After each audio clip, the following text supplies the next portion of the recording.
La salud mental no ha sido una prioridad en Colombia nunca, ¿sí? Y como no ha sido una prioridad en Colombia, tampoco para las personas que vivimos en el cotidiano ha sido una prioridad. Creemos que una depresión la solucionamos con una borrachera o una decepción amorosa, entonces hay un clavo que saca otro clavo. A veces pensamos que tener un duelo, hablar con alguien sobre lo que me está pasando, me muestra débil. Cuando vamos mucho más allá, es el precio que pagamos por pertenecer. Entonces uno habla con personas, ejemplo, que siguen una postura política, una postura religiosa y tienen ciertos limitantes. Desde ahí, todos esos limitantes que nosotros nos vamos poniendo o que nos dejamos colocar pueden afectar mucho nuestra salud mental.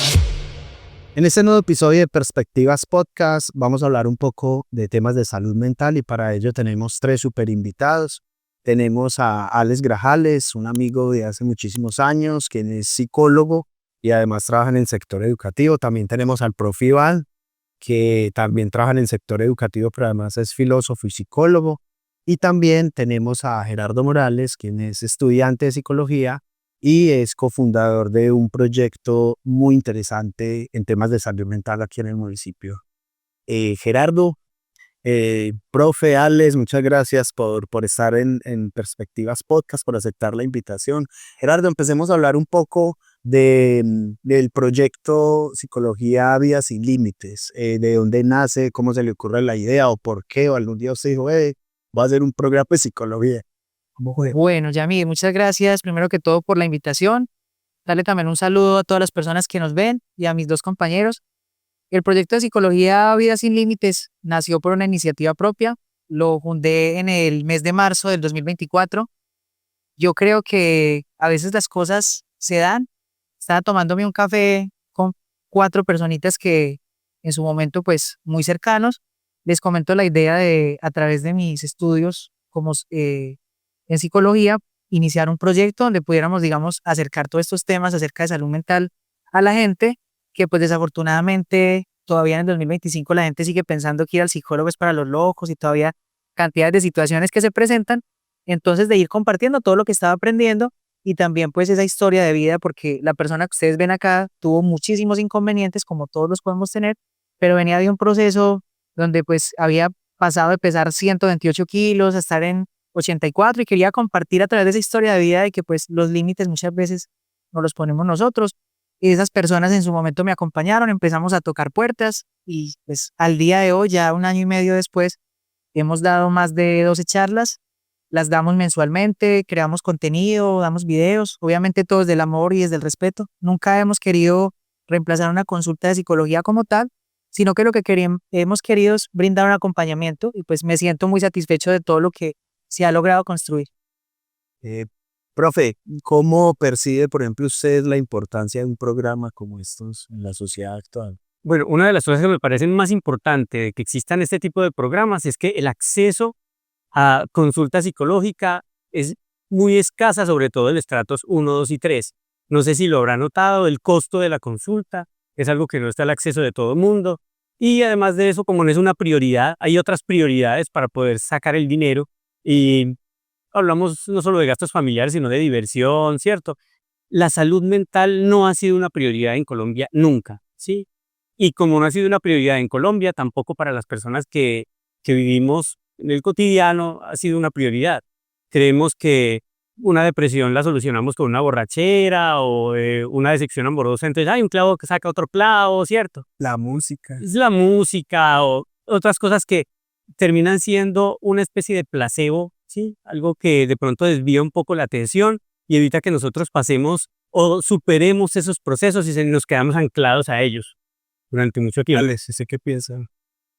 Justo escuchando esta conversación y reconociendo también hay una particularidad y es que nos hemos vuelto temerosos a sentirnos mal, que a veces pensamos que tener un duelo, eh, hablar con alguien sobre lo que me está pasando me muestra débil y buscamos, como lo decía el propio Iván, buscamos a veces salirnos por buscar a los amigos, venga, ¿qué hay para hacer hoy? ¿Qué hay para dañar? ¿Qué esto? ¿Qué aquello? ¿Cierto? Cuando el aburrimiento, la tristeza, el duelo, hacen parte de la misma vida cotidiana. Y creo que coincidiendo también con Iván y con Gerardo sobre la salud mental, tiene que ver con que no ha sido una prioridad en políticas públicas, no ha sido una prioridad en la canasta familiar.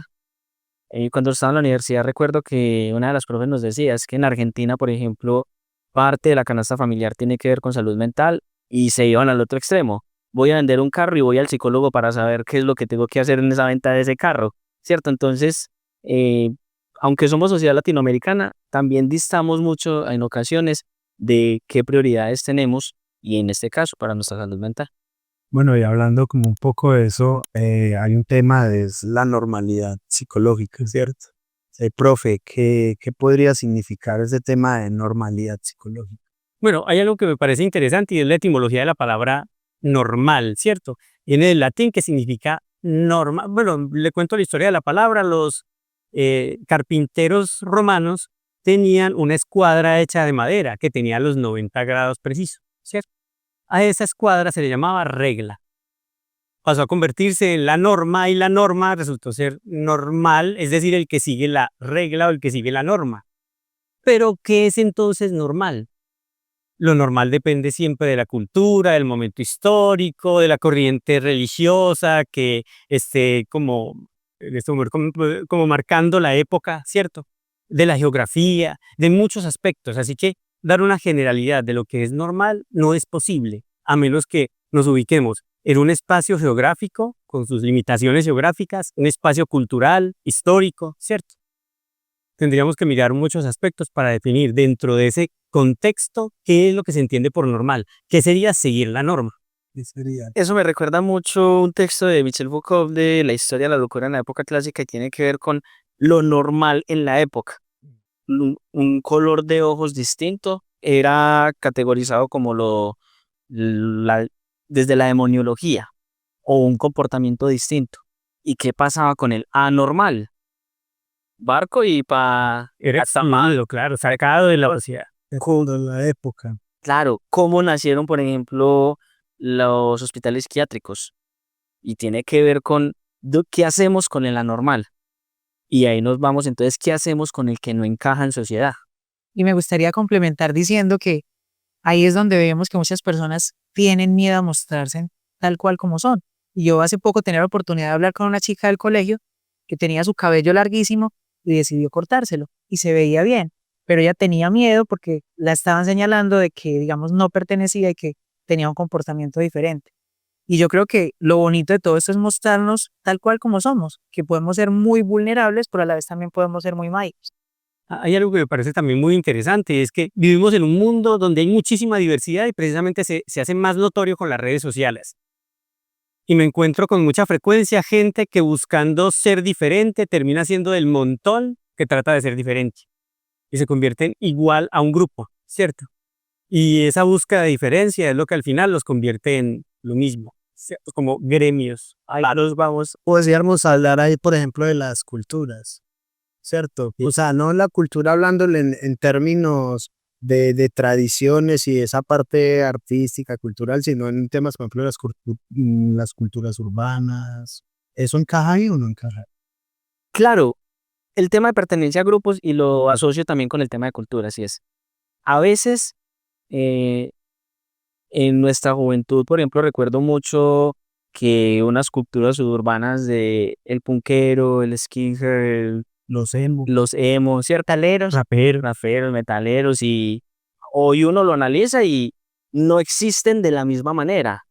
Mm, digamos, la influencia en la música, pues claro, genera unas corrientes, pero creo que la cultura también hace que nosotros nos involucremos mucho desde el comportamiento, desde adoptar como si fuera mío lo que en últimas yo lo estoy recibiendo de una u otra manera y nos vamos a que en realidad la gran mayoría de nosotros como seres humanos se va a pertenencia de grupos, llámese barrismos, llámese seguidores de artistas, llámese Culturas políticas. posturas políticas, ideologías, cuando a veces ni siquiera entendemos muy bien ni siquiera que es una ideología de izquierda a derecha y creemos que es esto o aquello, que es un combo o es otro y que entre todos tenemos que pelear. Bueno, ahí me da pie, profe, no sé cómo es ese tema también de esas prácticas culturales, cómo pueden influir en la salud mental. A mí hay algo que me gustaría aclarar y de pronto sumando un poco a lo que estamos hablando ahora y es, bueno, ¿por qué esa necesidad de los jóvenes ahora de pertenecer a este grupo o aquel? Resulta que una de nuestras necesidades humanas es arraigarnos, es decir, pertenecer a algo. ¿Y qué he podido observar? Una desintegración familiar. Las personas no conocen su historia familiar. ¿Qué es lo que hace que yo me sienta belumbrense, que conozco la historia de Belén de Umbría? ¿Quién lo fundó? ¿Quién hizo esta calle? ¿Quién, cierto? Ese conocimiento de mi pueblo hace que yo me sienta parte de él. El conocimiento de la historia familiar hace que yo me sienta parte de mi familia, que reconozca que mi abuelo hizo esto y mi tatarabuelo y que venimos de una familia de campesinos o de agricultores o de, bueno, lo que sea. Los jóvenes no conocen su historia familiar, no se sienten parte de su núcleo. Tiene que buscar ese arraigo que es una necesidad humana en otro lado. Y ahí es donde vienen las alternativas que nos traen todas las redes sociales y el montón de subculturas que están saliendo constantemente. ¿A qué pertenezco? Un joven, ¿a qué pertenece ahora? Realmente está desvinculado tanto de su historia en el lugar geográfico como de su historia familiar. No sé si ha podido observar que un joven puede saber más de un cantante, influencer, un actor, que de su propia familia. Y eso es una falla, desde mi punto de vista, de la construcción de lo que debería ser una familia. Un lugar de refugio, de pertenencia, de arraigo para un joven. Profe, me gustaría complementar ahí, y ahorita lo mencionaba Yamil, yo creo que cuando vamos mucho más allá, es el precio que pagamos por pertenecer. Entonces uno habla con personas, ejemplo, que siguen una postura política, una postura religiosa y tienen ciertos limitantes. No, es que si yo hago eso me van a ver mal. O si yo me pongo una camisa de X color, no, eso va a ser una ofensa para mi partido. O de pronto a lo mejor si me invitan a otro lugar, a otra corriente religiosa, yo a lo mejor no voy porque yo sé que no está mal, pero si me ven sí me van a cuestionar. Entonces yo creo que desde ahí, todos esos limitantes que nosotros nos vamos poniendo o que nos dejamos colocar, pueden afectar mucho nuestra salud mental. Porque a veces hay personas que quieren hacer algo, pero por su familia, por su corriente religiosa o por el vínculo en el que están, no, yo mejor no lo hago porque voy a ser mal visto. El profe tocó un tema y es que no conocemos nuestra familia, ¿cierto? Y nuestra historia. Y nuestra historia. Entonces ahí les propongo que conversemos un poco sobre, por ejemplo, la crianza, ¿cierto? Porque eso influye en la salud mental. Entonces, ¿cómo esa crianza influye en la salud mental? Conversemos un poco sobre eso. Hombre, la crianza ya se está demostrado pues que tiene que ver en muy buena medida con todo en nuestro crecer y en nuestra adultez y en todo.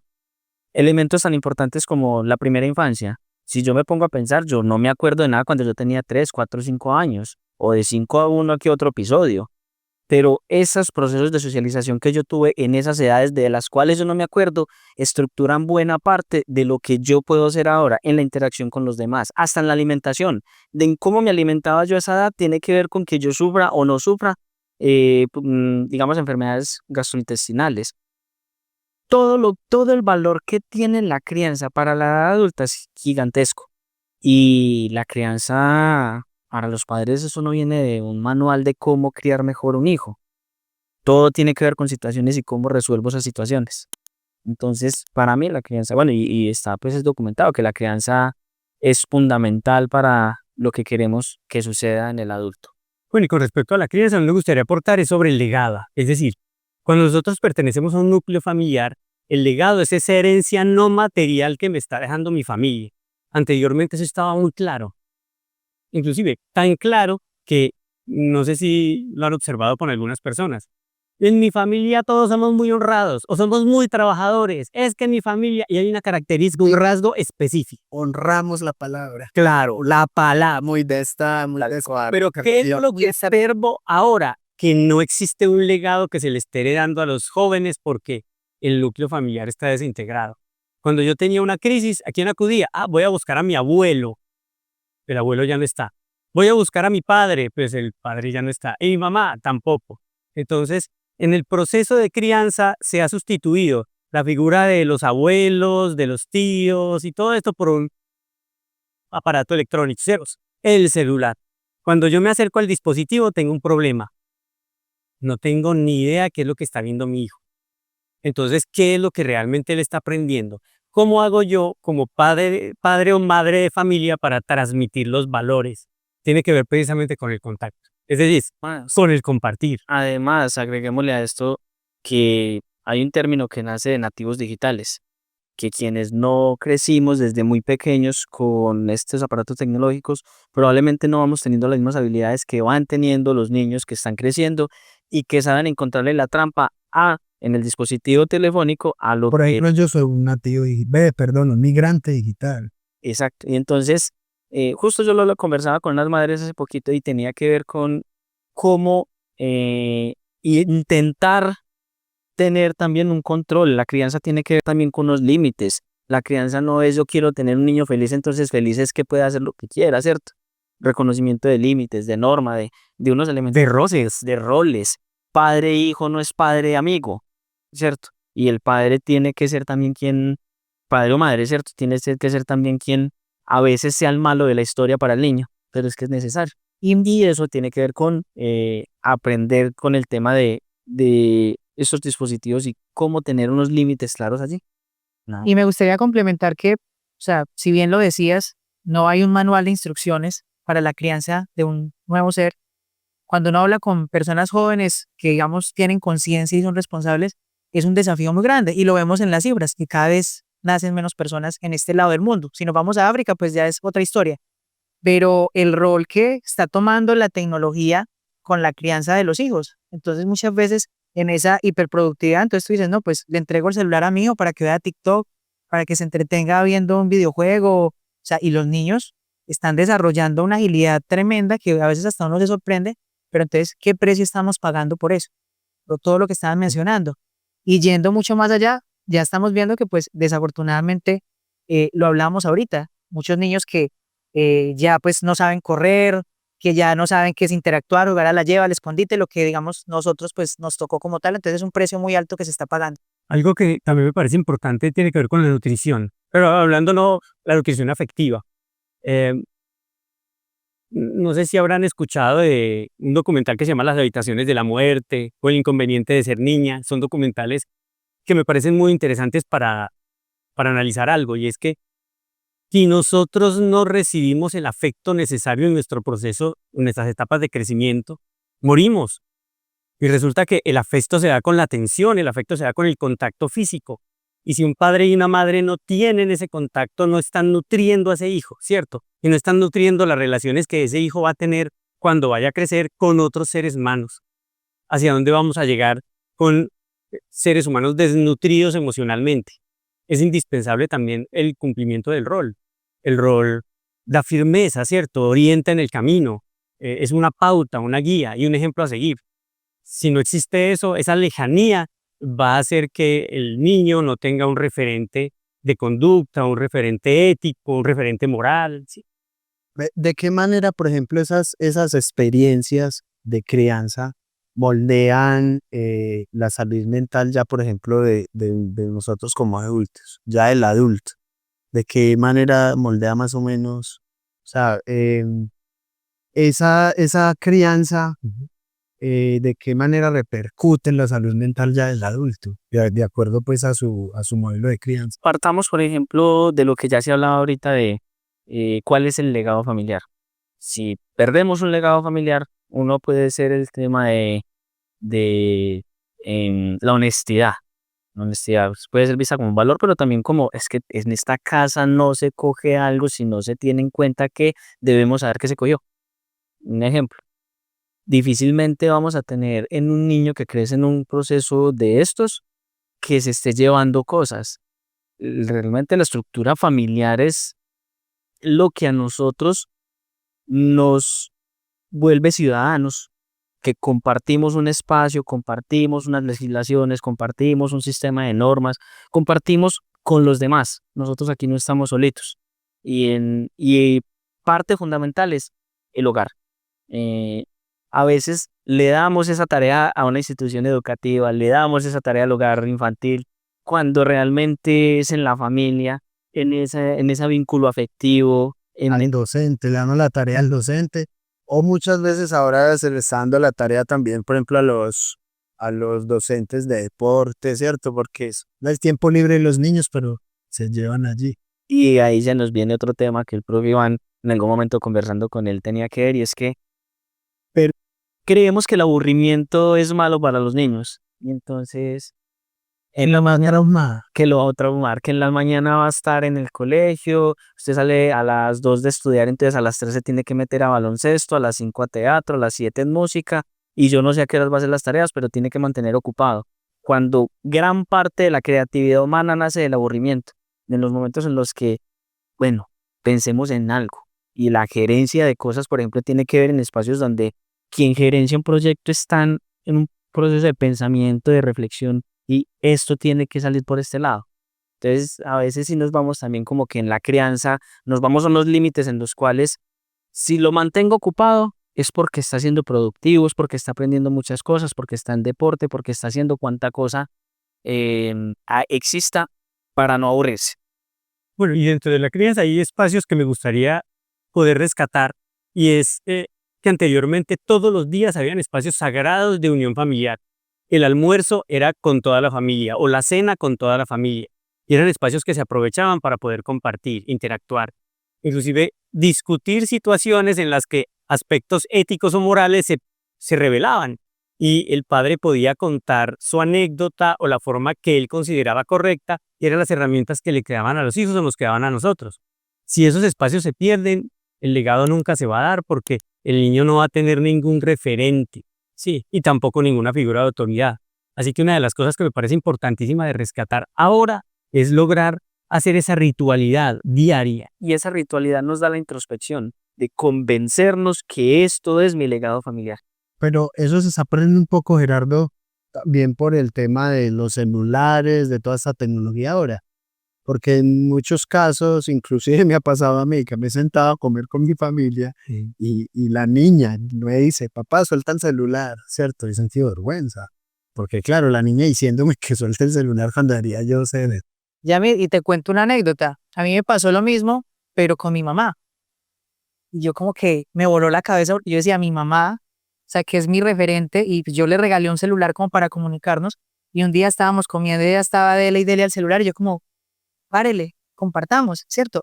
Porque ahorita cuando mencionamos lo de la crianza, y es muy valioso todo lo que hemos compartido, pero yo recuerdo mucho esos espacios de compartir con mi papá, con mi mamá, con mi abuelo, muchas veces en la finca cuando no había luz, jugando dominó, hablando, y de ahí salían muy buenas ideas. Y yo creo que la base de lo que cada uno de nosotros es gracias a los padres. Entonces yo digo, mi papá fue una persona que en la poca educación que tuvo, siempre trató de transmitirme esos principios, esos valores, desde un perfil muy conservador. Y yo creo que gracias a eso, a pesar de que yo tuve la libertad, yo nunca dije como que me voy a pintar el pelo, me voy a hacer esto, porque pues siempre vi como ese respeto hacia lo que él, digamos, me había transmitido. Pero ese rol, y lo hablamos ahorita, muchas veces lo estamos dejando como padres al celular, o a las nuevas tecnologías, o a un asistente de inteligencia artificial. Entonces, desafortunadamente muchas personitas ya no están guiando, se están guiando a través de su padre, sino del influencer o de otras personas, que pues eso también es un precio bastante caro que se paga. Yo quisiera agregar algo pequeño, y es que en lo que uno busca, y cuando desde el rol profesional uno conversa sobre la crianza, no es evitar que se cometan errores, es qué hacer cuando estas situaciones ocurren. Y en el sistema educativo que trabajo, se llevaron un lapicero, se nos volvió sistemático. Entonces, ¿qué hacer para que se aprenda a partir de situaciones en las cuales su imagen se está viendo afectada por los demás compañeros, digamos, la visión de esta persona ante la sociedad pueda verse de una manera, y qué vamos a hacer para que esto cambie, para que un comportamiento, una situación no defina quién somos? Y esto parte de un proceso de crianza, de cómo hay correctivos ante ciertas conductas o situaciones, y ese correctivo puede ser, algunos dan una pela, quién sabe qué tan buena o mala está haciendo para buscar extinguir o buscar que este tipo de comportamiento no se dé. Otros proponen unas sanciones distintas, ¿cierto? Y la crianza no evita que las cosas sucedan, es buscar cómo se resuelven. Bueno, y hay algo que acaba de tocar Alex que me parece también muy importante. Ahora se ha complejizado todo. en el concepto, pues en el aspecto de las relaciones. Voy a tratar de explicarlo con un ejemplo. Anteriormente, un padre sabía cuál era su rol y qué le correspondía. Una madre exactamente igual. Un papá y una mamá nunca, pues una madre y un padre nunca se sentaban a discutir quién iba a lavar los platos después de comer. Ya se sabía que le correspondía a ella, ¿cierto? Ni tampoco iban a negociar quién iba a bajar el plátano de la finca o quién iba. No, ya hay unos roles muy claros. Hoy en día todo es negociable. Todo. Ahora se negocia quién lava los platos, se negocia quién va a aportar económicamente, se negocia. Y hablemos de la paternidad, ahora se negocia todo. Hablemos de la maternidad, exactamente igual. Prácticamente cada familia es un grupo de normas y de negociaciones completamente diferente a otro. Y eso para mí ha complejizado un poco como el proceso de crianza, porque entonces a mí qué me toca. Y nos toca sentarnos a negociar y por lo general no lo hacemos. Y con la cantidad de información que aparece en las redes contradictoria, porque unos dicen el castigo físico sí, el otro el castigo físico no, no, ahora la de educación respetuosa, no, y termina siendo un caos. Estamos saturados. Muy saturados de información, muy contradictoria y al final le llaman parálisis por análisis. Terminamos analizando un montón de información contradictoria y nos quedamos así. Y mientras tanto, ¿qué pasa con el proceso de crianza y de educación y de formación de las nuevas generaciones? Y no pasamos a la acción. Ahí viene también, les propongo un tema ahí hablando de la crianza y es los traumas, ¿cierto? Que se pueden generar de esa crianza. Entonces hablemos un poco sobre, empezar como a definir qué es un trauma. Empezamos. Lo que pasa es que hay algo que me ha parecido bien particular y es con respecto al trauma, que se ha satanizado muchísimo. El trauma es indispensable para el proceso de adaptación del ser humano. Prácticamente todo es un trauma, ¿cierto? Y si usted le dice, no, yo ni, por ejemplo, lo que estamos conversando, muchos que quizás están viendo el podcast van a decir, ay, ¿cómo así? ¿Qué el tan trauma? O sea, no, porque es que o sea, no, yo tengo que evitar los traumas. No, Y el trauma es indispensable. tengo que evitar el trauma a mi hijo. No, antes al contrario, entre más traumas mejor, sino que depende qué tipo de trauma. Debemos entender algo y es que el trauma no es algo negativo, sino es algo que me permite adaptarme al entorno en el que estoy. Yo pongo un ejemplo, ¿cierto? Voy por un camino, sale una serpiente y me muerdo. ¿Vamos bien? Eso me genera mucho dolor y ya, tengo un trauma. Tengo un trauma con las serpientes. Es decir, mi mecanismo interno, cerebral, llámele como quiera, sistema nervioso, está construyendo una muralla para que la situación que me puso en peligro o que puso en peligro mi vida no vuelva a suceder. Ahora, ¿por qué un trauma se vuelve tan incómodo? Porque resulta que ya no son las serpientes, son las mangueras, son los lazos, son los cables. Ya me genera temor cualquier cosa que se parezca a una serpiente, ¿sí? Ahí es donde mi proceso de adaptación empieza a tener unas dificultades y ahí es donde empezamos con un proceso de readaptación. Es decir, ese trauma que va a impedir que me vuelva a morder una serpiente me está impidiendo que pueda coger la manguera y regar las plantas o que pueda saltar el lazo. Entonces, el proceso de readaptación es una cuestión mental. Reorganizo mi estructura mental para que mi cerebro sepa distinguir entre un peligro real y un peligro imaginario.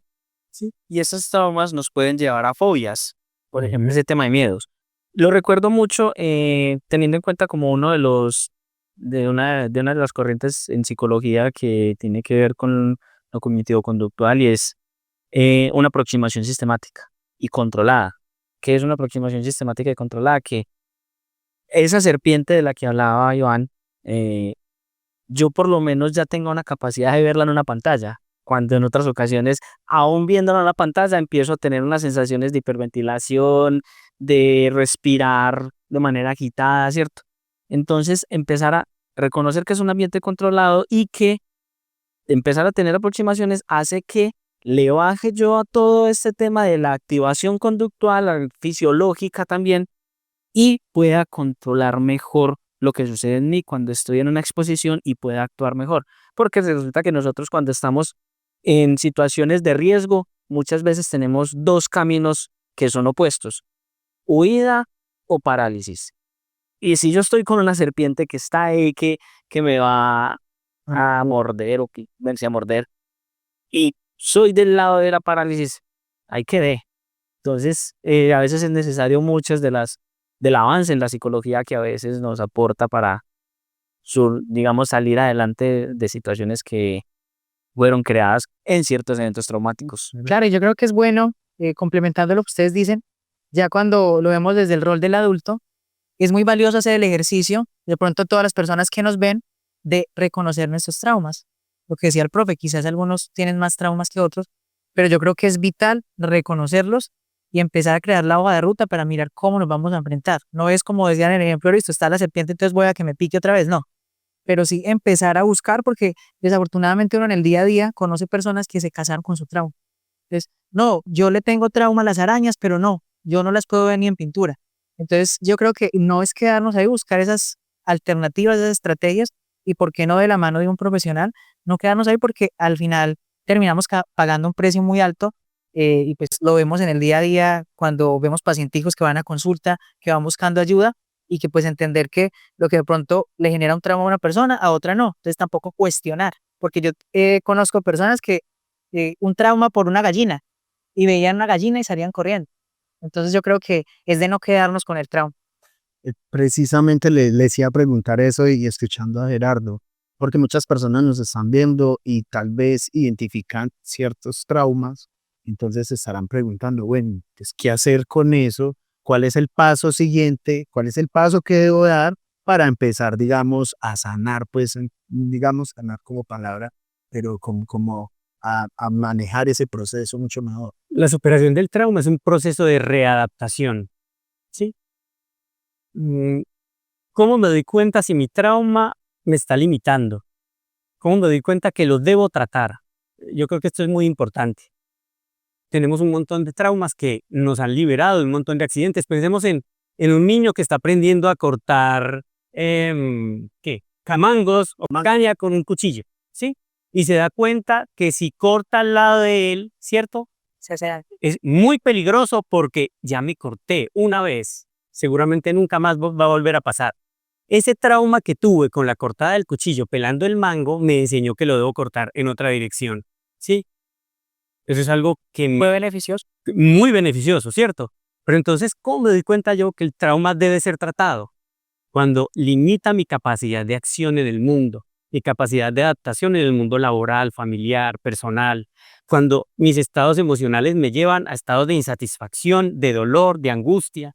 En ese momento yo ya sé que el trauma está desbordándome, ¿sí? Dañando mi calidad de vida. No me permiten interactuar con otras personas, por ejemplo, no me permiten estar en lugares donde una agorafobia, por ejemplo, y vuelvo a los temas de las fobias, donde pueda compartir con más personas porque ya me siento agobiado y todos están encima de mí, entonces me siento pequeñito, ¿cierto?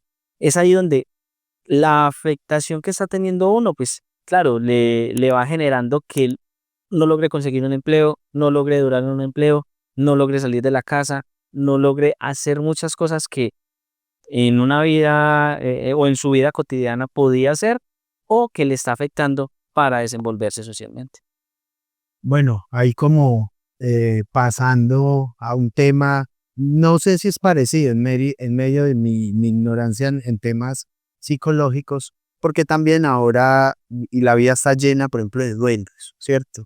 También muchas personas que nos están viendo, bueno, primero, ¿qué es el duelo, cierto? Porque primero, digámoslo, hay que conocer qué es un duelo y qué tipos de duelos tenemos los seres humanos en la vida y cómo identificarlos, porque muchas personas creen que un duelo o es como ha sido una palabra socialmente, el duelo es cuando se murió alguien, pero resulta que para mí, bueno, es una pérdida ya El duelo está asociado con la sí, pérdida con la pérdida. y esa pérdida no Pero necesariamente ese, los duelos, y más que ahora en una sociedad tan consumista, en una sociedad ahora que va tan acelerada también, muchas veces también los duelos se quieren hacerlos en 2 días ya.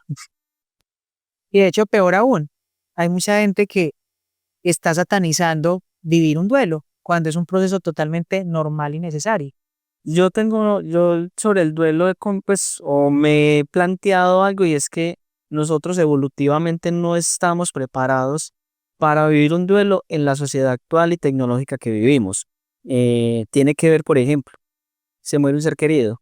y yo lo quiero tener en una foto en el cuarto, en el fondo del celular, en el fondo del computador y en cuanto lugar exista para yo seguirla recordando, como hacerle un tributo a la persona. Pero la evolución en nosotros como seres humanos, como cualquier ser vivo, es lenta, de miles de años. Cuando nosotros, nuestro cerebro, digamos, en un proceso de duelo, en la época, bueno, una época bien, digamos en los no, en el 1000 antes de Cristo, donde no teníamos una fotografía, pues en el duelo que se espera que se empiece a desdibujar algunas cosas relacionadas con el ser querido. Y no es que sea malo quererlo recordar, es que evolutivamente ese duelo ha hecho que a nosotros nos pueda hasta durar mucho más de lo que un duelo necesario, por ejemplo, para la pérdida de un ser querido, podría llevar. Y uno lo va notando en que ya le vamos dando ciertos tiempos mayores para que la carga emocional que tenga un duelo empiece a disminuir un poco. Y aún así, continuamos con todos los recuerdos que tenemos de la persona. Y eso realmente, si nosotros no logramos tramitar muy bien ese duelo, pues nos va a llevar a otras afecciones de salud mental. Bueno, a mí me gustaría meterme un poco por la etimología de la palabra duelo, es de origen latín y significa simplemente dolor, dolor. Y debemos entender que el dolor es natural. El problema es cuando nosotros, a través del sufrimiento, prolongamos ese dolor. Entonces, me gustaría hablar un poco de la diferencia entre el dolor y el sufrimiento, ¿sí? Pues el ejemplo que generalmente doy para poder explicarlo es el de la cortada. Yo me corto y esa cortada me genera un dolor físico, ¿cierto? Voy al médico y me toman unos punticos, ¿cierto? Me duele, duele mientras sana. Ahora, ¿qué es el sufrimiento? Cuando Alex me visita a los 3 meses y yo le digo, mira mi cicatriz, ese ya es sufrimiento, es una elección, porque el dolor ya desapareció. Y lo que hacemos nosotros generalmente es entrar en procesos de sufrimiento, de un duelo o un dolor que físicamente ya pasó, ¿sí? Porque nos quedamos atados generalmente a situaciones, sé que va a sonar algo contradictorio, ¿cierto? Pero de sufrimiento cómodo.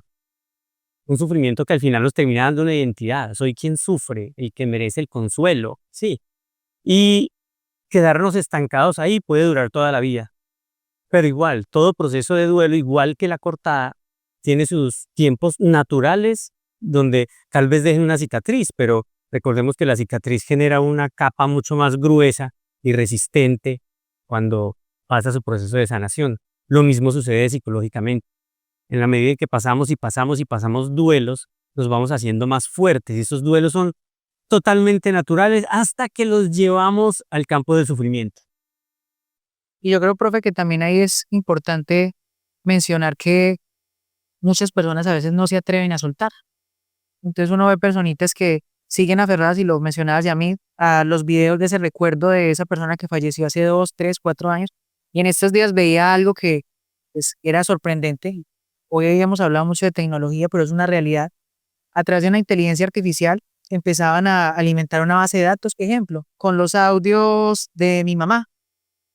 Y luego veía que la alimentación de esa base de datos con los audios de mi mamá se convertía en tiempo real en un complemento que yo escuchaba a través de mi celular, a través de mi equipo de audio, donde esa inteligencia artificial representaba al 100% a mi mamá, con sus frases, con sus consejos, con su forma de hablar.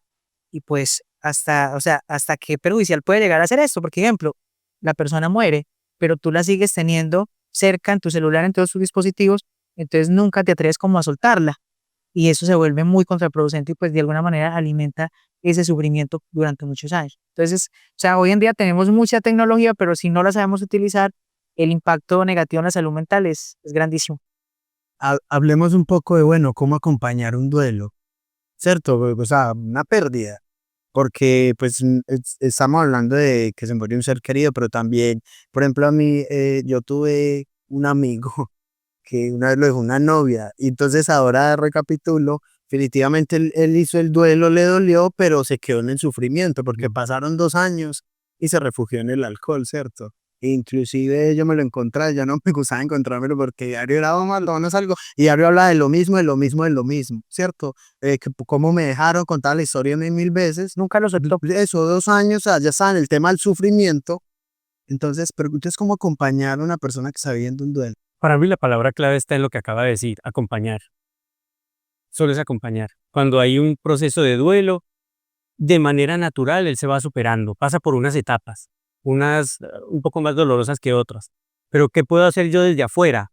Solo con el escuchar, solo con el estar ahí, ya es más que suficiente. Cuando nosotros tratamos de interrumpir el proceso del dolor, ahí es donde considero yo entra el problema. Porque las emociones pueden estar en dos lugares, ¿no? Dentro de nosotros o afuera. ¿Y cómo las podemos sacar? Hablando, escribiendo, dibujando. Sí, pero si las dejamos adentro, empiezan a generar mucho daño. Profe, digamos, en el caso de Yamil, lo que no se podía hacer en ese acompañamiento era tomar con la persona. Eso sí está totalmente prohibido. Pero sí, escucharlo y que viviera, porque hay algo que me parece muy particular. Tenemos una división entre emociones buenas y emociones malas, y las emociones son emociones. Sí, y eso es una cosa. Y las emociones están ahí por algo. Claro, Y hay que aprenderlas a vivir, a transitar en ellas. están desde antes de que las reconozcamos. Y podemos ver a un bebé haciendo mala cara y, venga, pero en este caso ya sabe que es que el enojo existe, ¿no? Es que el enojo ya estaba, ¿cierto? En ese acompañar y en ese escuchar, a veces también desconocemos o nos hacemos los locos con la capacidad de escuchar. Y yo sí considero que no todos tenemos capacidad de escuchar. A veces yo estoy hablando con vos y yo no te estoy escuchando y no que estoy pensando qué es lo que te va a responder o qué es lo que te voy a aconsejar. Y en ese aconsejar, hombre, no, es que aconsejar uno no va a vivir la experiencia del otro. Claro, O sí, que ¿verdad? pensemos, digamos, que el tema de aconsejar entra más ya como entre una conversación entre amigos, pero ya desde el ámbito profesional, dar el acompañamiento a una persona desde esa escucha activa, pero también siempre y cuando esa persona tenga las ganas y la conciencia de salir de ahí. Porque yo lo contaba y a mí me daba risa porque yo lo recordaba. Yo tuve un amigo que durante casi 2 años me decía, no, es que me dejé con mi ex y siempre durante esos 2 años la conversación era la misma. O sea, nunca tuvo esa conciencia de soltar ese duelo y se quedó ahí. Y de hecho creo que hasta el día de hoy todavía sigue ahí. Entonces, si no hay conciencia también es muy complejo. Ya hablando pues como un tema de amistad. Es bueno reconocer si después de 2 años la carga emocional, la intensidad en los pensamientos, los cambios en el comportamiento continúan siendo como si hubiera recién terminado esa relación. Y es ahí donde existe procesos terapéuticos para empezar a acompañar de manera guiada y profesional ese proceso de duelo que se está teniendo y que no todos los seres humanos necesitamos ir al psicólogo para tramitar un duelo. El duelo es natural. A veces es necesario porque lo que se está viviendo se encapsuló de tal manera que después de 3 o 4 años es como si hubieran acabado de terminar. Y cuando eso sucede, a veces sí es necesario apoyarnos con profesionales. Y es muy importante lo que acaba de mencionar y es la invitación de pronto a todas las personas que nos ven. Yo siempre en las charlas cuando tengo la oportunidad, a veces nosotros, los seres humanos, consciente o inconscientemente vamos y le contamos al amigo, al vecino, al compañero de trabajo y eso se convierte en una bomba de tiempo. Entonces yo creo que lo decías, ante una situación de un duelo, alguna situación de estas que se nos puede presentar a cualquiera, buscar el acompañamiento de un profesional. Porque a veces, claro, le contamos al amigo, al vecino y consciente o inconscientemente nos terminan perjudicando más. Bueno, ahora que Gerardo habla de esto, cuando las personas piensan en consulta psicológica, hay un montón de estereotipos muy limitantes. No, y demasiado limitantes. De hecho, yo escuchaba cuando era niño, y pues lo sigo escuchando, pero cuando era niño, yo escuchaba psicólogo está loco. A mí la primera vez que fui a un psicólogo fue muy duro romper esa barrera porque crecí con esa creencia de que iba al psicólogo es porque tenía trastornos mentales. Ibas a la defensiva. Eso, claro, pues yo ya iba con una... Y hay algo que entender que es muy importante. Un psicólogo no es un interrogador, que generalmente cuando tengo consulta me toca explicar esto porque la gente llega con un montón de ideas que no tienen nada que ver con la consulta psicológica. Yo ir a contarle mi vida al psicólogo. Uno no va con 50 preguntas a hacer un interrogatorio con un bombillo así en la cara. No, no, no. Lo otro es que una consulta psicológica no es un conversatorio. Realmente es un proceso que requiere muchísimo trabajo, sobre todo muchísimo trabajo introspectivo. Es decir, de aprender a mirarme y a leerme a mí mismo.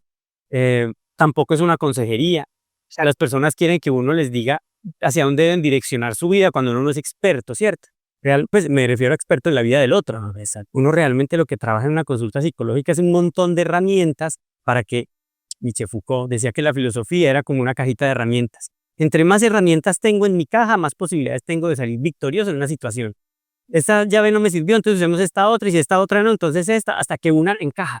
Sí, exactamente lo mismo sucede con la vida y con las herramientas en psicología es exactamente igual. Entre más herramientas tengo para enfrentarme a una situación determinada, más posibilidades tengo de salir victorioso. Sí, así que se trabaja en la consulta psicológica. Se trabaja el dominio de unas herramientas, la apropiación de unas herramientas.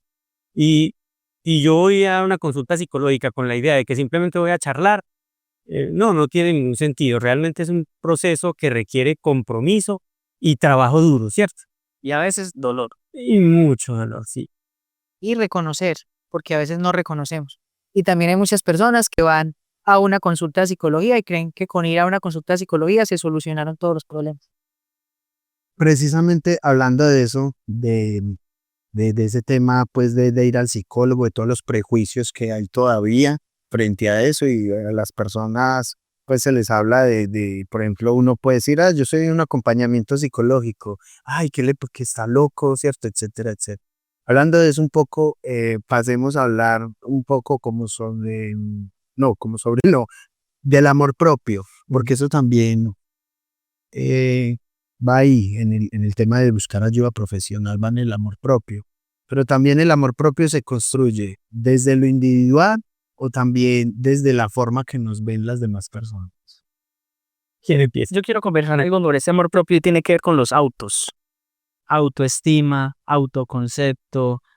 Digamos, hay una serie de autos que hace que cómo me percibo yo ante los demás, cómo me percibo yo respecto a mis pensamientos, a mis conductas. Y en esos autos tiene que ver también qué hago yo para cuidarme o cuáles son mis comportamientos límites. Y ahí tiene que ver mucho, por ejemplo, en cuanto a si yo me reconozco como soy en la relación con los demás, si eh, siento que hay unas estructuras límites, por ejemplo, en la personalidad y cómo interactúo. Mejor dicho, tiene que ver mucho en lo que yo considero ese amor propio, con esos autos que a veces no los conocemos y en el querernos también a veces. Bueno, y con respecto a eso, no. El mundo en el que nosotros vivimos es un mundo construido con conceptos. Lo que yo entiendo por amor propio tiene mucho que ver con mi concepto de amor. ¿Sí? Es decir, cómo yo estructuro mi concepto, porque a partir de ese concepto voy a hacer una lectura del mundo, inclusive de mí mismo. En psicología del desarrollo uno observa que el autoconcepto, o eso que usted llama amor propio, proviene de los otros. Es decir, yo me defino a mí mismo en la medida en que otros me definen. Cuando llego a una etapa de adultez, esa definición ya no parte de lo que otro opina, sino de mi autoconcepto. Por lo general, a mí no me gusta utilizar la palabra autoestima, pero es por el significado etimológico de la palabra que me gustaría compartirlo acá. La palabra auto, ambas son del griego. Auto significa uno mismo. Y la palabra estima es el valor que yo le doy a algo con respecto a otra cosa. Por ejemplo, el oro tiene más estima que la plata. ¿Sí? Para yo poder darle estima al oro, debo compararlo con la plata. Este sofá tiene más estima que este zapato, porque cuando lo voy a comprar tiene un costo mayor. Vamos bien. Eso es como un término de la economía. Claro, pero ¿cuál es el caso aquí? Los griegos nunca utilizaron la palabra autoestima, a pesar de que la palabra es griega. Realmente la construyeron muy reciente, ¿sí? ¿Qué es lo que les interesaba a los griegos? Dos cosas: ser y existir. Si yo soy y existo es suficiente. No necesito comparar mi valor con ningún otro. Entonces, cuando trabajo ese concepto de amor propio, realmente es un autoconcepto y no una autoestima. Si yo me baso en la autoestima, siempre voy a compararme con el que tengo al lado. Yo valgo porque tengo más estudio que, porque tengo más dinero que, porque mi zapato tiene un valor mayor que el que tiene mi vecino, ¿cierto?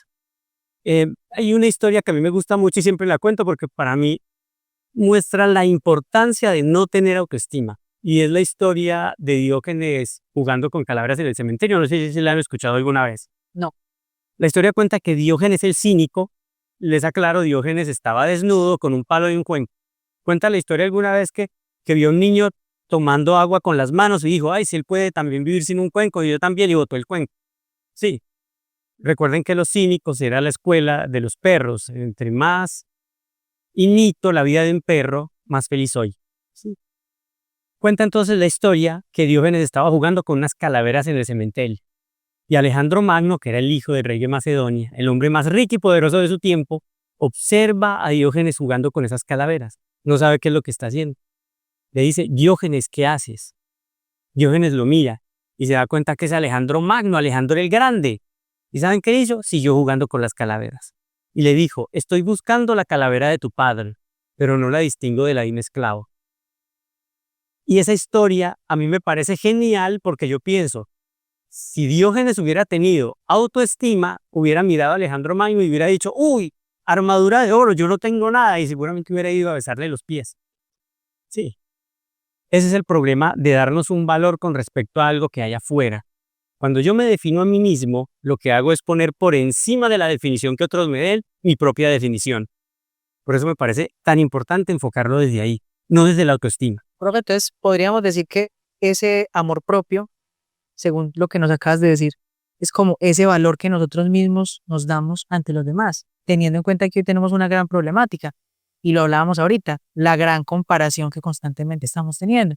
Entonces, en el ejercicio que yo he hecho a través de las charlas de psicología, me he dado cuenta que muchas de las personas con las que comparto no tienen como ese amor propio o lo tienen muy abajo porque vivimos en una constante comparación. Bueno, que yo diría que el amor propio no tendría que ver mucho con los demás. El amor propio, desde mi perspectiva, sería más el amor que yo me doy a mí mismo sin importar quién esté afuera.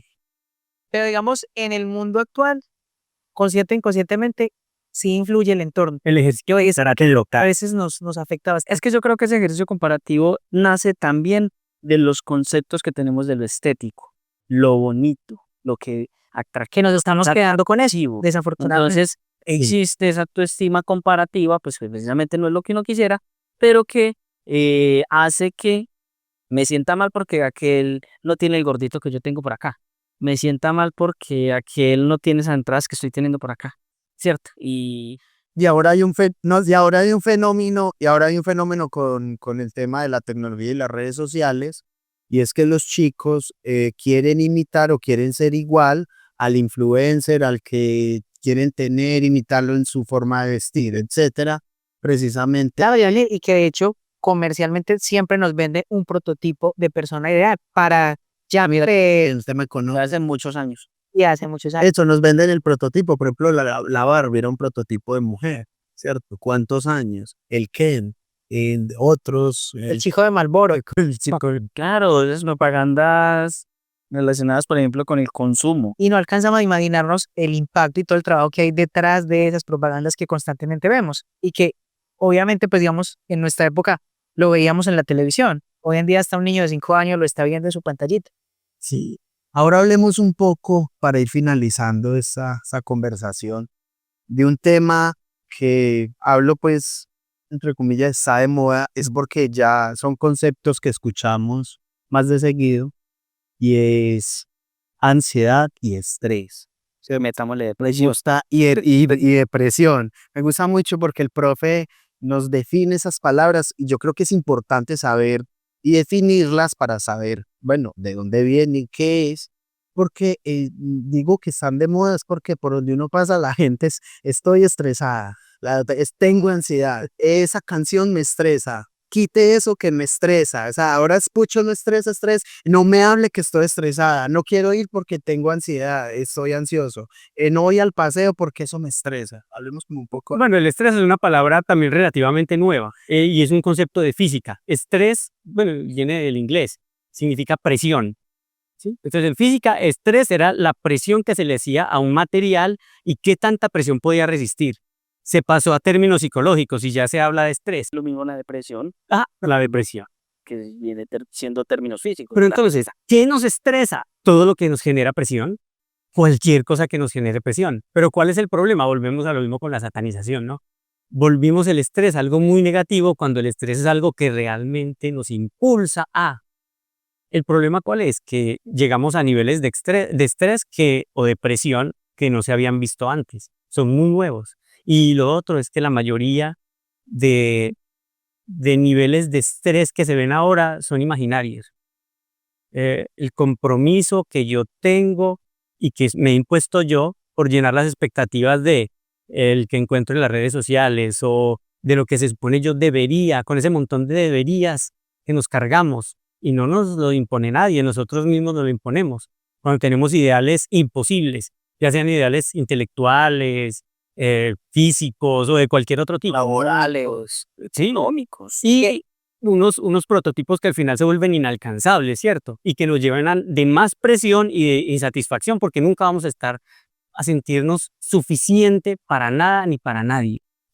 Y que de hecho lo vemos muchas veces con el tema de la hiperproductividad. Uno se encuentra muchas, pero no me hable que tengo estrés y necesito avanzar Tengo mil cosas. y la verdad yo lo digo con mucha tristeza. Hay personas que se casaban con el estrés. Y yo recuerdo, algún día yo llegué a un trabajo y entonces esa persona de una me quería vender eso. No, es que necesitamos que le haga rápido y yo no, venga. O sea, todo tiene su tiempo y no podemos como dejarnos llevar por ese ritmo de vida acelerado que un porcentaje muy alto en el mundo lo lleva, porque pues al final eso nos afecta. Me llamó mucho la atención el tema que dice el profe, que es algo relativamente nuevo, porque precisamente eso les iba a preguntar. Porque, por ejemplo, a mí me gusta mucho leer sobre historia, ¿cierto? Y pues esa palabra jamás aparece. Pero además, obviamente, pues sí, me imagino que dan temas de depresión, temas de ansiedad.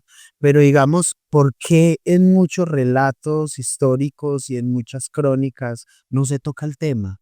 Tal vez por desconocimiento o porque de alguna manera son términos y son términos y condiciones más nuevas también por el tipo de acelere, digámoslo, de la vida de ahora. O sea, Yo, acelere en que andamos ahora. yo consideraría que siempre ha existido. Lo que pasa es que no se había nombrado. Cuando algo no se nombra, no existe. Un ejemplo. A mí toda la vida, desde la escuela, me hicieron bullying. Y yo nunca supe que me hicieron bullying hasta ahora. Se llamó bullying. Sí. Pero tenía un niño que me golpeaba todos los días en la escuela. Yo le huía, corría, ¿cierto? Y también encontramos en los discursos de algunos padres, ¿no? Es que eso no existía antes, eso fue algo que se inventaron ahorita y que todos estamos traumados y somos la sociedad de cristal y esto. No, o sea, lo que sentimos ahora es lo que sintieron muchos antes también cuando pasaron por situaciones similares. Pero como no se le tenía un nombre, es como si eso nunca Claro, y hubiera que quizás existido tampoco antes. se le daba la importancia que se le da hoy en día. Porque ahora, por ejemplo, el profe toca el tema, el bullying, ¿cierto? Cuando yo era niño, pues eso jamás fue. De hecho, yo ahora digo, no, a mí no me hacían bullying, yo hacía mucho bullying, o sea, yo era muy cansón y yo ahora digo, oh, madre, de esta época, pero entonces son términos entonces relativamente nuevos y por eso entonces se ponen más de moda, digamos. Por ejemplo, Simón Bolívar seguramente en muchas de sus hazañas tuvo muchísimo estrés, pero no se nombra en los libros de historia. El estrés de Simón Bolívar. El estrés de Simón Bolívar no existe. Eso, tal cual. Entonces, por ejemplo, Simón Bolívar, bueno, cuando huyó, imagino, pues obviamente estrés, ansiedad, como no era un término, entonces, claro, y Bolívar tuvo estrés, ¿cierto? Ahora, digamos, en unos 100 años, si van a haber crónicas, y van a haber muchos escritos, y ahora por todo lo que, si van a haber, digamos, en 100 años, personas que digan, en el 2025 había estrés, había ansiedad. Hay algo que sí me gustaría tocar, no sé si de pronto me desvío un poco del tema, pero tiene que ver con el tema de la coherencia. Sí, hay un ejemplo que pone Wayne Dyer que me parece muy interesante y es que si tengo una naranja y le hago presión, ¿qué es lo que debe salir? No sé si han escuchado alguna vez. Tengo una naranja y le hago presión a la naranja, ¿qué debe salir? Jugo de naranja. Vamos bien. Sí. Pero, ¿qué pasa si le hago presión a una naranja y no sale jugo de naranja, sino que sale otra cosa? Entonces, ¿qué es lo que pasando a los seres humanos, no? Cuando yo me muestro externamente como una persona tranquila, bondadosa, amorosa, amable, pero llega Gerardo, que es mi jefe, y me hace un poco de presión, y cuando me hace presión, lo que sale es agresión, insultos, cierto, sabotaje, toda esta vaina. Una pregunta, ¿qué soy? Sí. Naranja. Entonces, ¿cuál es la idea? Que seamos naranja por fuera y naranja por dentro. Sí. En este momento, tratando de mostrarnos como no somos, terminamos pudriéndonos por dentro. Sí. Guardando un montón de basura que no nos sirve por estar tratando de llenar expectativas que realmente no nos imponen. Nos autoimponemos. Sí. Y cuando llegan los momentos de estrés, yo creo que salen las peores versiones que tenemos, precisamente porque no hemos trabajado en lo que tenemos adentro, sino en la capa, en la cáscara, en lo que hay por fuera. Y es ahí donde nos encontramos con estos videos virales que sale el machista, el xenófobo, el, el que se cree mayor en la sociedad que otros, el que usted no sabe quién soy yo, porque precisamente Cuando reciben algo de presión, sale lo que hay adentro. sabe lo que hay adentro. Hablando un poco de uno de esos términos, por ejemplo, la ansiedad, ¿qué pequeñas señas que no percibimos muy a menudo puede estar que de una persona que esté pasando por momentos de ansiedad o momentos de depresión? Porque muchas personas pues nos pueden estar viendo y se hagan preguntas, pero de pronto hay pequeñas señales o signos que nosotros normalmente no identificamos. Hay pequeñas señales, pues, Lo que pasa es que también hay que identificar que no necesariamente un estado de tristeza significa estar en un episodio depresivo o estar con un diagnóstico de depresión mayor que ya tiene otros criterios, ¿cierto?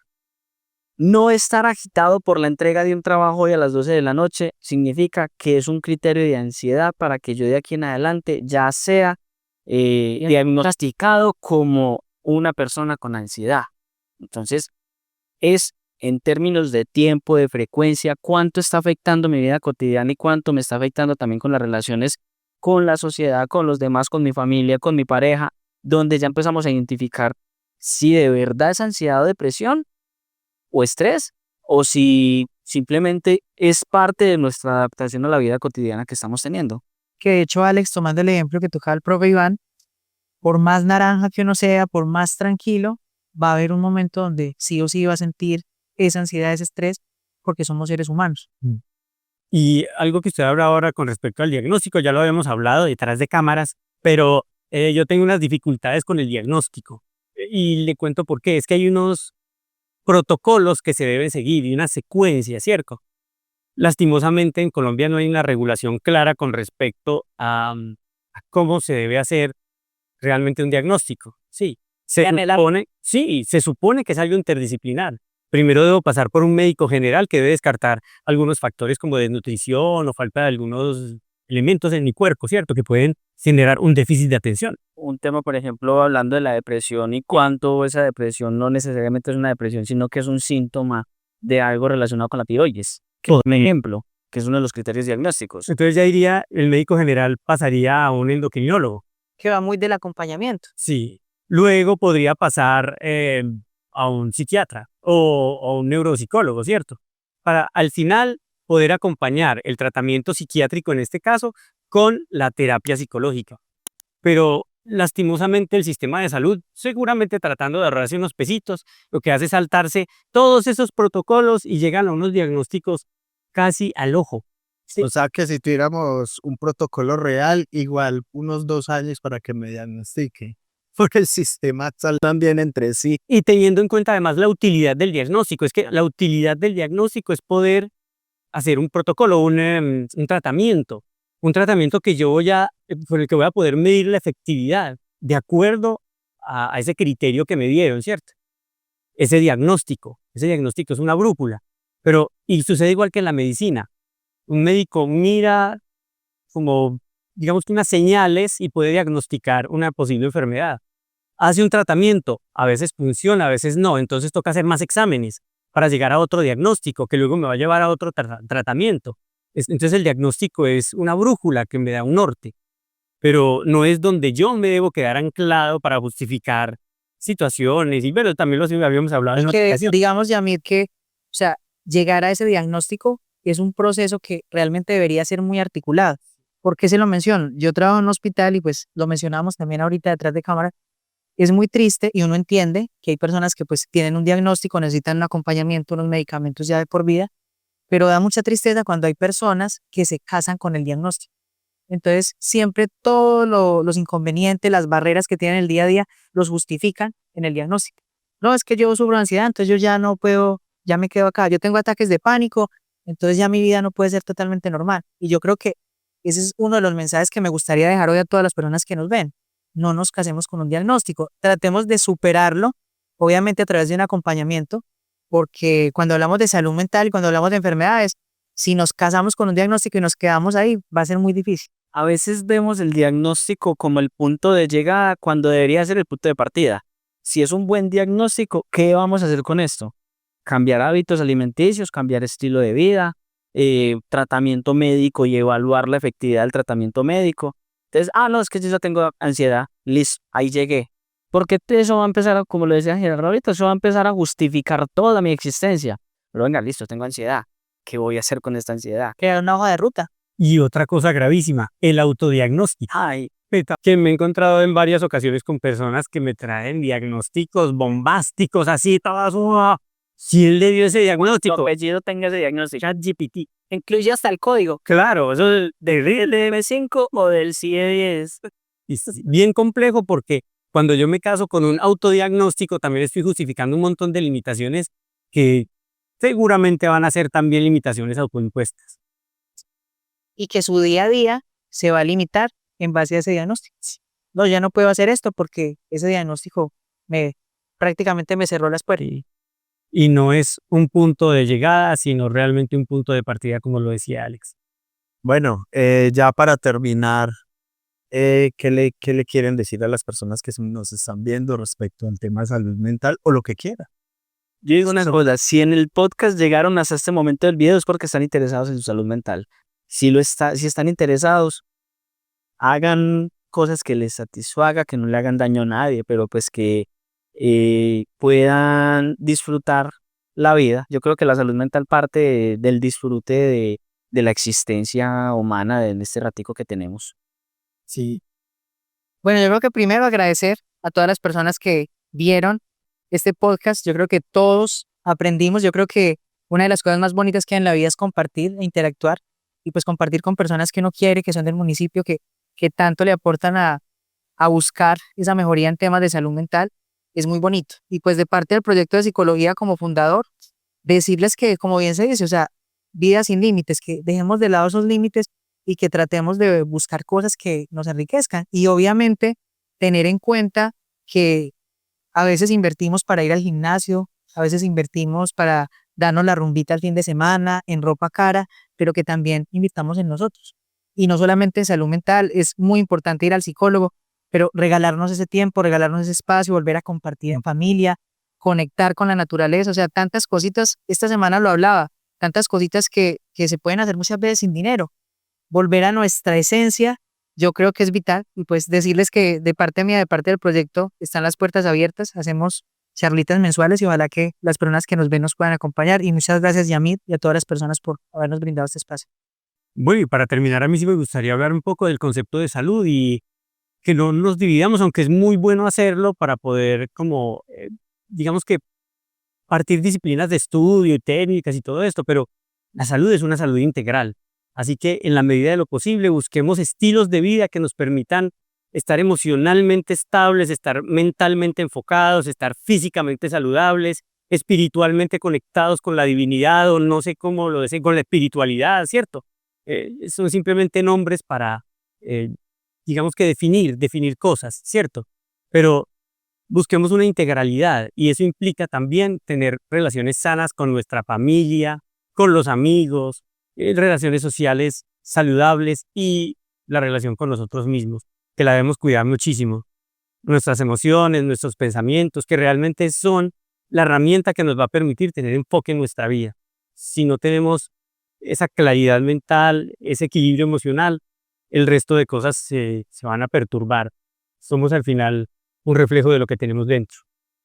Bueno, no, yo les quiero agradecer a Gerardo por sacar el espacio, por el tiempo, invitarlos a las charlas que hacen en este proyecto Vida Sin Límites. Las hacen todos los martes o los miércoles, Gerardo. Las hacemos cada mes y pues de acuerdo a la disponibilidad, normalmente estamos cambiando de día, pero pues tenemos nuestras redes sociales donde pues nos pueden seguir y a través de estas estamos informando qué días hacemos las actividades, pero es sagradamente cada mes.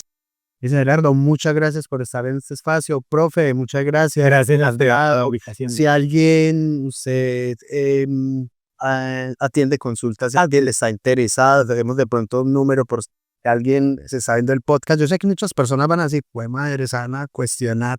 Y eso es lo chévere, eso es lo que buscamos. Si de pronto alguien necesita ayudar cree que necesita o requiere ayuda, de pronto, profe, dejemos un número. Bueno, mi número de WhatsApp es 321-612-6111. Me pueden escribir ahí y concertamos una consulta en caso de que sea necesario. Eso, profe, muchas gracias por estar en este espacio. A usted por la invitación, muchas gracias. Alex, muchas gracias a usted también por sacar el tiempo, el espacio. Sabemos pues de todas sus ocupaciones, pero muchas gracias por estar aquí. No, ya sea a ustedes, a Luis, a usted por permitirme compartir de pronto un poco de lo que la experiencia, la academia, conversar con los demás, pues uno también va creando unas estructuras mentales de qué es lo que entiende como por su rol y labor y por su profesión, y me gusta mucho poder tener este tipo de conversaciones porque como se conversa ahorita, uno aprende demasiado, y cuando la conversación tiene un hilo conductor sobre salud mental, yo hoy me llevo más cosas de las que podía estar trayendo aquí. No hizo que faltó, ya que nos dieron. Podríamos quedar aquí muchas horas. Sí, listo. Entonces, muchas gracias a ustedes por estar en este espacio. A los que se quedaron hasta el final, muchas gracias. Esperamos que les ayude de alguna forma. No se les olvide seguirnos en nuestras redes sociales, suscribirse al canal de YouTube y seguir este espacio que se llama Perspectivas Podcast.